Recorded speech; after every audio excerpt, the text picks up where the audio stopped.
Hi friends, அனைவருக்கும் குமாருடைய அன்பு வணக்கங்கள். ஃப்ரெண்ட்ஸ், நம்ம இன்றைக்கி என்ன பார்க்க போகிறோம்னா, 6ஆம் வகுப்பில் வரலாறு புத்தகத்தில் தமிழ்நாட்டின் பண்டைய நகரங்கள் அப்படிங்கிற ஒரு பாடம் இருக்குது. இந்த பாடத்தை நம்ம லைன் பை லைன் கொஷினாக கொண்டு வந்திருக்கோம். மொத்தம் 64 கேள்வி இருக்குங்க. இதைத்தான் நம்ம இந்த வீடியோவில் பார்க்க போகிறோம். டிஎன்பிஎஸ்சியுடைய நியூ பேட்டர்னுக்கு தகுந்த மாதிரி நான் கேள்விகளை செட் பண்ணி கொண்டு வந்திருக்கேன். நான் இந்த பாடத்தை சல்லடை போட்டு சலித்து கொண்டு வந்திருக்கேன். இதை தாண்டி கேள்வி எடுக்க வாய்ப்பே கிடையாது. எல்லாத்தையுமே நான் கொண்டு வந்துட்டேன். ஸோ வீடியோவை முழுமையாக பார்த்து யூஸ் பண்ணிக்கோங்க. இந்த 64 கேள்வியையும் அட்டன் பண்ணுங்கள். அட்டன் பண்ணி முடிச்சுட்டு எத்தனை கேள்விக்கு உங்களுக்கு ஆன்சர் தெரிஞ்சது அப்படிங்கிறத மறக்காமல் கமெண்ட்டில் போட்டுவிடுங்க. சரி, ஓகே, நம்ம ஒவ்வொரு கேள்வியாக பார்க்கலாமா? ரெடியா? சரி, பார்ப்போம். ஃபஸ்ட்டு கேள்வியை பாருங்கள். பண்டைய இந்தியாவில் திட்டமிட்டு கட்டப்பட்ட முதல் நகரங்கள் எவை? பண்டைய இந்தியாவில் திட்டமிட்டு கட்டப்பட்ட முதல் நகரங்கள் ஹரப்பா மற்றும் மொகஞ்சதாரோ. ரெண்டுமே வருங்க. தமிழ்நாட்டின் மிகவும் தொன்மையான நகரங்களில் பொருந்தாதது எது? கீழே இருக்கிற நகரங்களில் எது வராது? இதற்கான பதில் சென்னை வராது. 1639 தான் சென்னை உருவாக்கப்பட்டிருக்கும். ஸோ இது பழமையான நகரம் இல்லை. உலகின் தொன்மையான நாகரிகம் எது? இதற்கான பதில் மெசபடோமியோ நாகரிகம், உலகத்துடைய தொன்மையான நாகரிகம். சிலப்பதிகார காப்பிய மாந்தர்களான கோவலனும் கண்ணகியும் பிறந்த துறைமுக நகரம் எது? பிறந்த நகரம் அது துறைமுக நகரம். இதற்கான பதில் பூம்புகார். சரியான கூற்றை கண்டறிக. இப்படி தான் எக்ஸாமில் கேள்விகள் வரும். கூற்று: உலகின் தொன்மையான நாகரிகம் மெசபடோமியா. காரணம்: இது 6500 ஆண்டுகளுக்கு முற்பட்டதல்ல. நல்ல கவனிங்க, முற்பட்டது அல்லன்னு கொடுத்துருக்காங்க. ஸோ இது கூற்று மட்டும்தான் சரி, காரணம் தவறு. ஏன்னா முற்பட்டது 6500 ஆண்டுகளுக்கு முற்பட்டது இப்படி தான் வந்திருக்கணும். நான் பாருங்கள் ட்விஸ்ட் வைக்கிற மாதிரி வச்சுருக்கேன். எந்த கொஸ்டினாக இருந்தாலும் டெப்த்தாக படிக்கணும். அப்போ தான் நம்ம கேர்லெஸ் மிஸ்டேக் பண்ண மாட்டோம். இப்போ இங்கே பார்த்தீங்கன்னா கூற்று மட்டும் சரி, காரணம் தவறு. அடுத்த கேள்வியை பாருங்கள். கடல்வழி வணிகம் சிறப்பாக இருந்த வரலாற்று சிறப்புமிக்க துறைமுகம் எது? இதற்கான பதில் பூம்புகார். சரியான கூற்றை கண்டறிக.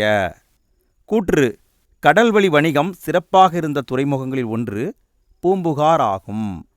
காரணம்: இது அரபிக்கடலின் கரையில் அமைந்துள்ளது.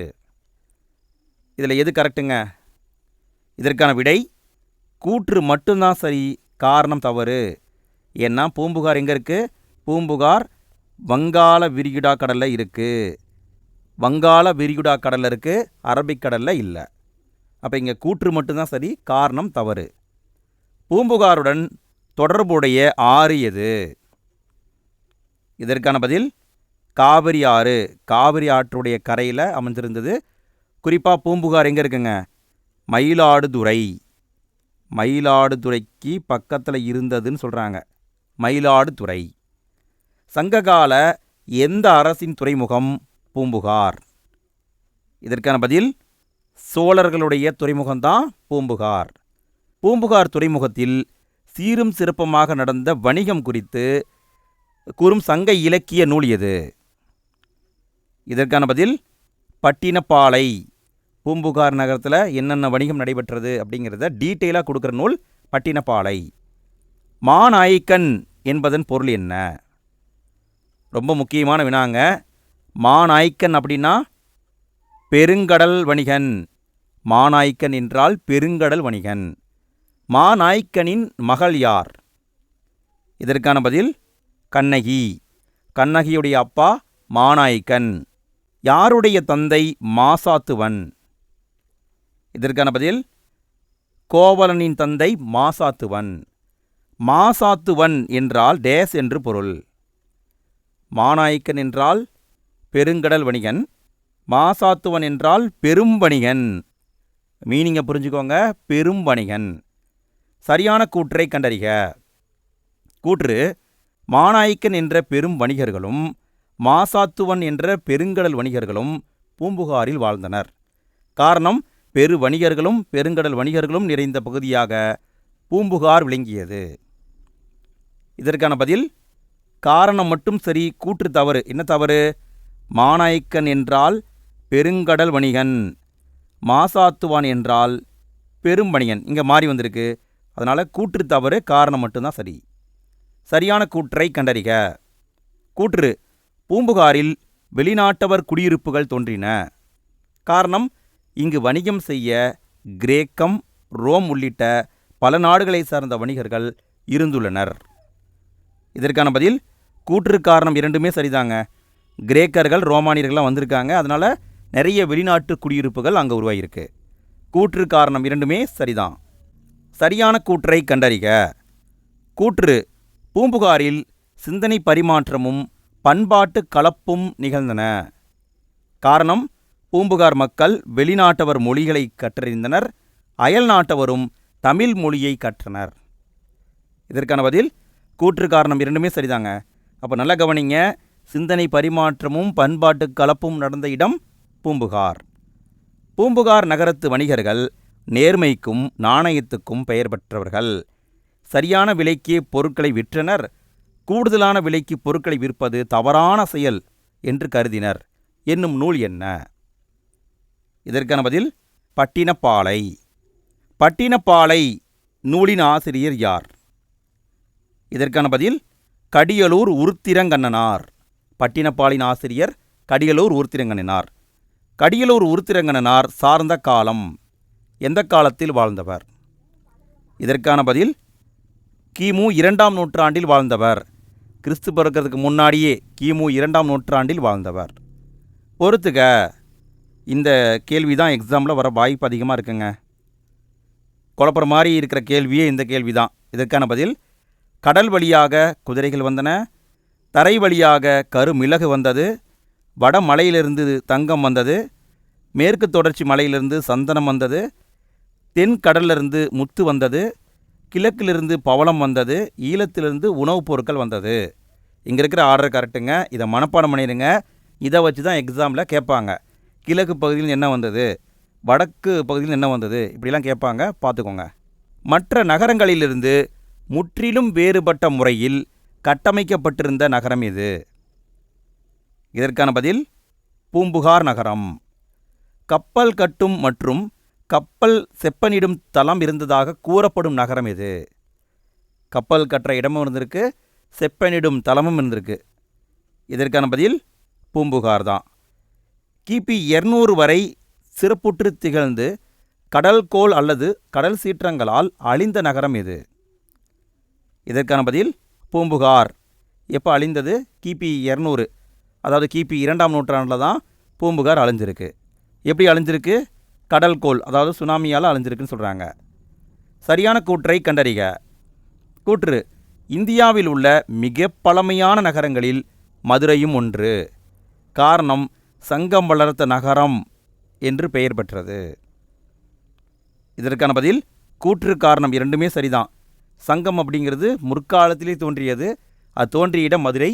ஸோ மதுரை என்பது இந்தியாவுடைய மிக பழமையான நகரங்களில் ஒன்று.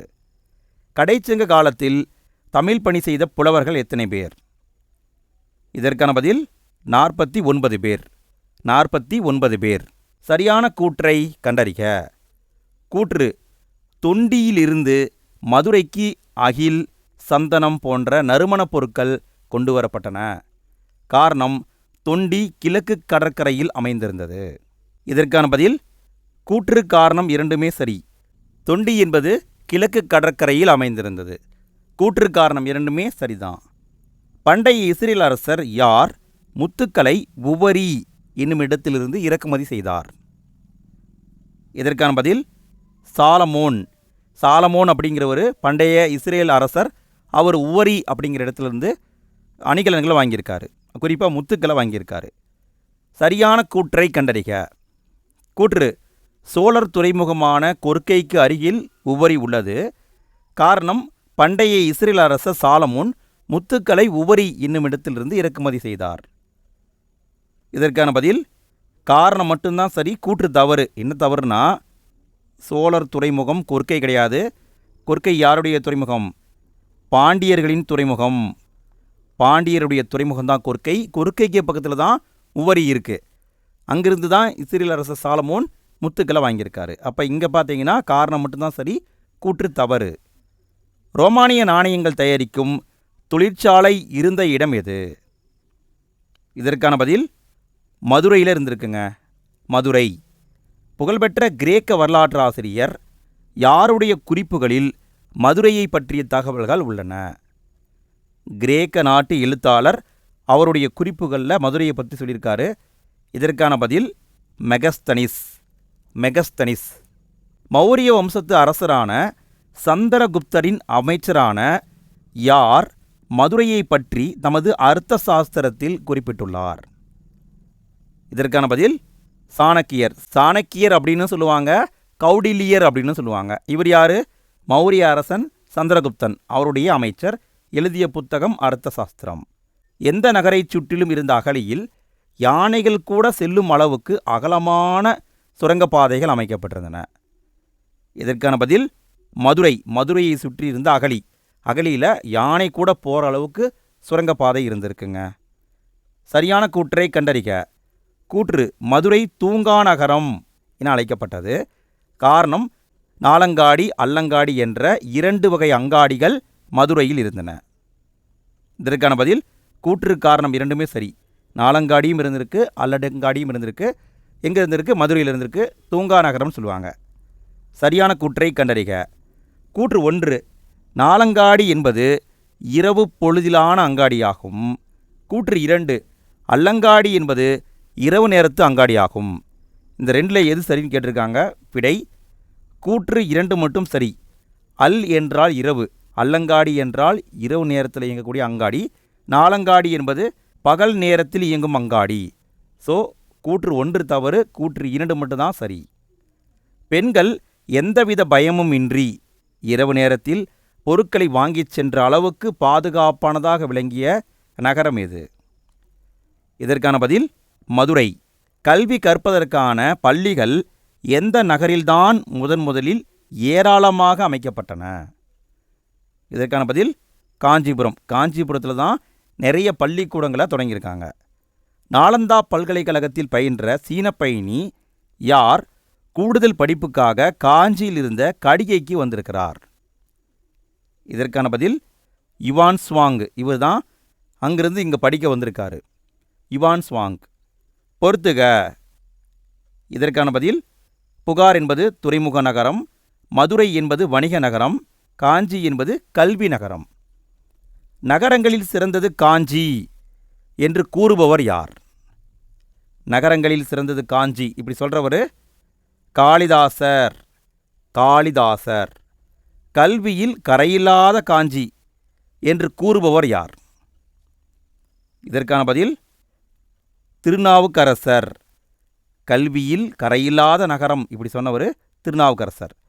புத்தகயா, சாஞ்சி போன்ற 7 இந்திய புனித தலங்களுள் காஞ்சியும் ஒன்று என்று கூறுபவர் யார்? இதற்கான பதில் யுவான் சுவாங். இவர் தான் குறிப்பிட்டிருக்காரு.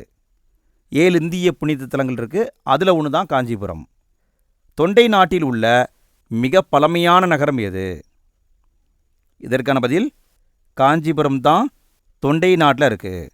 காஞ்சியில் பிறந்து வாழ்ந்தவர்களில் தவறானவர் யார்? இதற்கான பதில் இங்கே தவறானவர் யாருமே கிடையாது. தர்மபாலர், ஜோதிபாலர், சுமதி, போதிதர்மர் எல்லாருமே காஞ்சிபுரத்தில் பிறந்து வாழ்ந்தவங்க தான். இங்கே ஆப்ஷனை கொடுக்கும்போது நாங்கள் தவறாக செட் பண்ணியிருக்கோம். அதாவது நீங்கள் படிச்சிருக்கீங்களா இல்லையாங்கிறத கண்டுபிடிக்க செட் பண்ணியிருக்கோம். எத்தனை பேர் இதில் ஏதோ ஒன்று தவறுன்னு கண்டுபிடிச்சிங்க? உண்மையை மறைக்காமல் கமெண்ட்டில் போட்டுருங்க பார்க்கலாம். கோயில்களின் நகரம் என அழைக்கப்படும் நகரம் எது? இதற்கான பதில் காஞ்சிபுரம். காஞ்சிபுரத்தை தான் கோவில்களின் நகரம் சொல்லுவாங்க. சரியான கூற்றை கண்டறிக. கூற்று காஞ்சி கைலாசநாதர் கோவில் புகழ்பெற்றது. காரணம் பிற்கால பல்லவரசன் 3ஆம் நந்திவர்மன் இந்த கற்கோவிலை கட்டினார். இதற்கான பதில் கூற்று மட்டும்தான் சரி, காரணம் தவறு. காஞ்சிபுரத்தில் கைலாசநாதர் கோவில் இருக்குது, ரொம்ப ஃபேமஸான கோவில். கட்டியவர் 3ஆம் நந்திவர்மன் கிடையாது, இராஜசிம்மன். இராஜசிம்மன் சொல்லுவாங்க, அவர் தான் கட்டியிருக்காரு.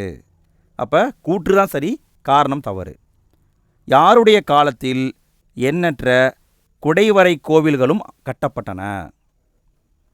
இதற்கான பதில் குடைவரை கோவில்னாவே பல்லவர்கள் தான். குடைவரை கோவில்கள். பௌத்த துறவியான மணிமேகலை தனது இறுதி காலத்தை கழித்த இடம் எது? இதற்கான பதில், கடைசி காலத்தில் அவங்க காஞ்சிபுரத்தில் வாழ்ந்திருக்காங்க. மணிமேகலை கடைசி காலத்தில் வாழ்ந்த இடம் காஞ்சிபுரம். ஏரிகளின் மாவட்டம் என அழைக்கப்படுவது எது? இதற்கான பதில் காஞ்சிபுரம். காஞ்சிபுரத்தை ஏரிகளின் மாவட்டம் சொல்லுவாங்க. பொறுத்துக. இதற்கான பதில், சோழ நாடு சோறுடைத்து, பாண்டிய நாடு முத்துடைத்து, சேர்நாடு வேலம் உடைத்து, தொண்டை நாடு சான்றூர் உடைத்து. இப்படி சொன்னவர் யாருன்னா ஔவையார் சொல்லியிருப்பாங்க. ஔவையார். கல்வியில் சிறந்த நகரம் என்று அழைக்கப்படுவது எது? இதற்கான பதில், கல்வியில் சிறந்த நகரம் காஞ்சிபுரம். நீர் மேலாண்மைக்கு சிறந்த சான்று என அழைக்கப்படுவது எது? இதற்கான பதில், காஞ்சிபுரம். நீர் மேலாண்மைக்கு சிறந்த சான்று. அடுத்து நம்ம பார்க்க போகிறது புத்தக வினாக்கள், பயிற்சி வினாக்கள். 6500 ஆண்டுகளுக்கும் பழமையான நாகரிகத்தின் நகரம் எது? இதற்கான பதில், ஈராக்கு. முன்னாடி நம்ம பார்த்தோம் இல்லைங்களா, மெசபடோமியன்னு பார்த்தோம்ல. அந்த மெசபடோமியா அப்படிங்கிறது ஈரான், ஈராக்கு, அந்த மாதிரி 4-5 நாடுகள் சேர்ந்தது தான் மெசபடோமியா. ஸோ இங்கே கொடுக்கப்பட்டிருக்கிறது ஈராக் மட்டும் தான் கொடுத்துருக்காங்க. ஸோ இதுதான் ஆன்சர். சரிங்களா, சிந்து வெளின்னு போட்டக்கூடாது, ஈராக் என்பது தான் கரெக்டு. இவற்றுள் எது தமிழக நகரம்? இதற்கான பதில், காஞ்சிபுரம் தான் தமிழக நகரம். வங்காள விரிகுடாவுடன் தொடர்பில்லாத நகரம் எது? இதற்கான பதில், பூம்புகார். கடற்கரையில் இருந்த துறைமுக நகரம். தொண்டி, இதுவும் கடற்கரையில் இருந்த துறைமுக நகரம். கொர்க்கை, இதுவும் கரையில் இருந்த துறைமுக நகரம். காஞ்சிபுரம் என்பது துறைமுக நகரம் கிடையாது. ஸோ இதுதான் தவறு. தமிழர்களின் நீர் மேலாண்மையை விளக்குவது என்னென்ன? இதற்கான பதில், கல்லணை. கல்லணையும் விளக்குகிறது. காஞ்சிபுரம் ஏரிகள், இதுவும் விளக்குகின்றது. அப்போ 1 மற்றும் 2 சரி. பின் வருவனவற்றுள் எது தொன்மையான நகரம் அல்ல? நம்ம ஃபஸ்ட்டாக பார்த்தோம்ல, அதே கேள்விதாங்க. சென்னை என்பது தொன்மையான நகரம் கிடையாது. கீழடி அகழ்வாய்வுடன் தொடர்புடைய நகரம் எது? இதற்கான பதில், மதுரை என்பது சரி. மதுரைக்கு பக்கத்தில் தான் கீழடி இருக்குது. கூற்றுக்கான காரணத்தை ஆராய்ந்து சரியான விடையை தேர்ந்தெடுக்கவும். கூற்று, பூம்புகார் நகரத்திலிருந்து அண்டை நாடுகளுக்கு ஏற்றுமதியும் இறக்குமதியும் நடைபெற்றது. காரணம், வங்காள விரிகுடா கடல் போக்குவரத்துக்கு ஏதுவாக அமைந்ததால் அண்டைய நாடுகளுடன் வணிகம் சிறப்புற்றிருந்தது. இதற்கான பதில், கூற்று காரணம் இரண்டுமே சரிதாங்க. பூம்புகார் என்பது வங்காள விரிகுடாவுடைய கடலில் இருக்குது. அந்த கடல் இருக்கிறதுனால ஈஸியாக பக்கத்து நாடுகளோட நம்மளால் தொடர்பு கொள்ள முடியுது. ஸோ இரண்டுமே சரிதான். கூற்றுக்கான காரணத்தை ஆராய்ந்து சரியான விடையை தேர்ந்தெடு. திருநாவுக்கரசர் கல்வியில் கரையில என குறிப்பிட்ட நகரம் காஞ்சிபுரம். இந்தியாவின் 7 புனித தலங்களுள் ஒன்று என யுவான் ஸ்வாங் குறிப்பிட்டது காஞ்சிபுரம். நகரங்களுள் சிறந்தது காஞ்சிபுரம் என காளிதாசர் குறிப்பிட்டுள்ளார். அப்போ இங்கே விடை அனைத்துமே சரிதாங்க. இந்த 3 கருத்தையும் நம்ம முன்னாடியே பார்த்துட்டோம், எல்லாமே சரிதான். சரியான தொடரை கண்டறிக. நாலங்காடி என்பது இரவு நேர கடை. அல்லங்காடி என்பது பகல் நேர கடை. ரோமானிய நாட்டு நாணயம் தயாரித்த தொழிற்சாலை கிடைத்தது பூம்புகார். கொர்க்கை அருகிலுள்ள உவரியிலிருந்து முத்து ஏற்றுமதி செய்யப்பட்டது. இதில் சரியான தொடர்னா தான் கரெக்டு. மற்றதில் என்ன தவறு? நாலங்காடி என்பது பகல் நேர கடை, அல்லங்காடி என்பது இரவு நேர கடை. ரோமானிய நாட்டு நாணயம் தயாரித்த தொழிற்சாலை எங்கே இருக்குங்க? தொழிற்சாலை மதுரையில் இருந்தது. ஸோ 4வது பாயிண்ட் மட்டும்தான் சரி. தவறான தொடரை கண்டறிக. மெகஸ்தனிஸ் தன்னுடைய பயண குறிப்புகளில் மதுரையை பற்றி குறிப்பிட்டுள்ளார். யுவான் ஸ்வாங் தமிழ்நாட்டு நகரான காஞ்சிபுரத்துக்கு வந்தார். கோவலனும் கண்ணகியும் காஞ்சிபுரத்தில் வாழ்ந்தனர். ஈராக் நகரம் பட்டினப்பாளையில் குறிப்பிடப்பட்டுள்ளது. இதில் சரியான தொடர்னு பார்த்தீங்கன்னா first point correct, second point correct, 3வது பாயிண்ட் தவறு. காஞ்சிபுரத்தில் வாழ்ந்தவங்க மணிமேகலை. அதுவே பட்டினப்பாளையில் சொல்லப்பட்டிருக்கிறது பூம்புகார் தான் சொல்லியிருப்பாங்க. ஸோ 3ம் 4ம் தவறு. சரியான இணையை கண்டறிக. இதற்கான பதில், கூடல் நகர் எனப்படுவது மதுரை. ஸோ இது தவறு. தூங்கா நகரம் மதுரை தவறு. கல்வியில் நகரம் காஞ்சிபுரம் தவறு. கோவில்களின் நகரம் காஞ்சிபுரம், இதுதான் சரி.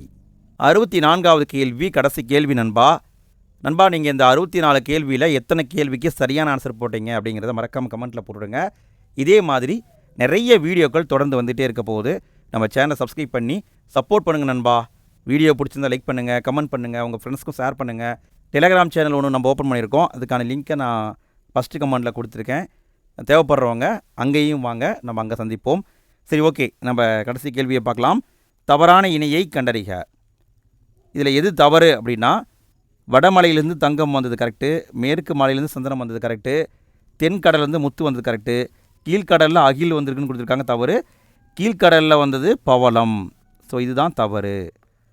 அவ்வளோதான் நண்பா, இந்த பாடத்தை நம்ம கம்ப்ளீட் பண்ணிட்டோம். இத்தனை கேள்வியை நீங்கள் பார்த்தாவே போதும், நீங்கள் இந்த பாடத்தை படிக்க வேண்டிய அவசியமே கிடையாது. எல்லாமே நம்ம கொடுத்துட்டோம். இதே மாதிரி அடுத்தடுத்த வீடியோ வந்துட்டுருக்கு. அடுத்தடுத்த வீடியோவில் சந்திப்போம். தேங்க்யூ.